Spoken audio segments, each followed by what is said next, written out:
और मैं इंसान के द्वारा लिखे हुए बात को 100% मैं सही नहीं मानता कि रामायण और रामायण के सभी पात्र काल्पनिक हैं। सवाल आपसे कर रहा हूं। अरे मैं आपसे पूछ रहा हूँ 1976 में ललई यादव जी का सच्ची रामायण का सुप्रीम कोर्ट ने आदेश दिया था। उस आदेश में स्पष्ट है कि रामायण और रामायण के सभी पात्र काल्पनिक हैं। आप उसका कॉपी निकाल करके देख लीजिए। ये कोर्ट बोल रहा है, मैं नहीं बोल रहा हूँ। आप कह रहे हैं कि बहुत पहले थे, बाद में जुड़ी गई ये सब चीजें। मैं कह रहा हूँ कि आप कोर्ट का देखिए, आप कोर्ट को तो नहीं ना झुठला सकते हैं। ये कोर्ट बोल रहा है काल्पनिक है। आप राम को काल्पनिक बोल रहे हैं, दुर्गा के प्रति भी आप कुछ बोले हैं।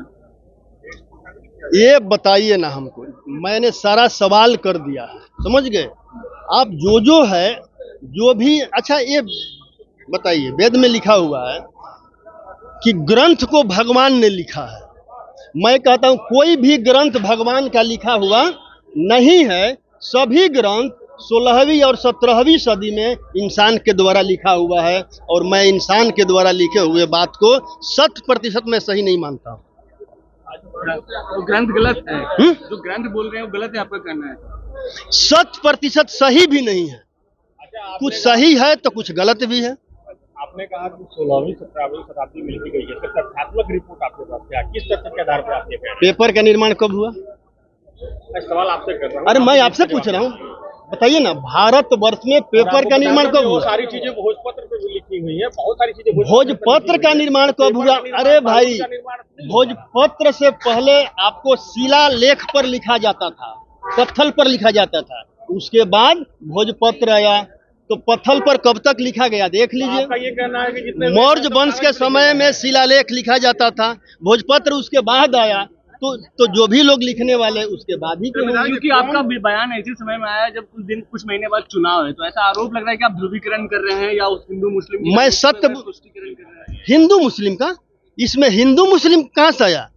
आप जवाब दे सकते हैं। जब हम 90% के लोगों को, जब ओबीसी को बीपी सिंह जी ने मंडल आयोग के तहत आरक्षण दिया, उस आरक्षण का विरोध करने वाला मुसलमान था, सिख था या ईसाई था? कौन था बताइए? वो भी हिंदू था, हम भी हिंदू हैं। अगर आप हमें हिंदू समझते हो तो हमारे अधिकार का विरोध क्यों? अगर हमें हिंदू समझते हो तो हमें हजारों साल आपने शूद्र बनाकर क्यों रखा? अगर हमें हिंदू समझते हो तो शूद्रों और महिलाओं को शिक्षा से वंचित अपने मतलब की क्यों किया? अगर भगवान है तो भगवान क्यों नहीं आकर के मतलब कहे कि सभी संतान हमारे हैं, इनको भी मतलब शिक्षा प्राप्त करने का अधिकार है? क्या भगवान हमारे हैं क्या? अगर भगवान हमारे भी होते तो हमारे लोगों को हजारों साल शिक्षा से वंचित नहीं रखते। अरे मैं ये सब जो बात कहा, ये कहीं ना कहीं आस्था को ठेस पहुंचाता है। मैंने जो भी कहा है, देखिए मैंने उस समय भी कहा है कि महाभारत हुआ था।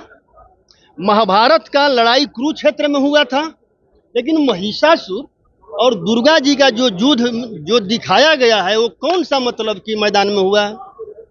अब अगर सवाल है, देखिए मेरा सवाल है तो लोग जवाब दे देना। हम कह रहे हैं कि काल्पनिक ही है, काल्पनिक है आपके हिसाब से ना।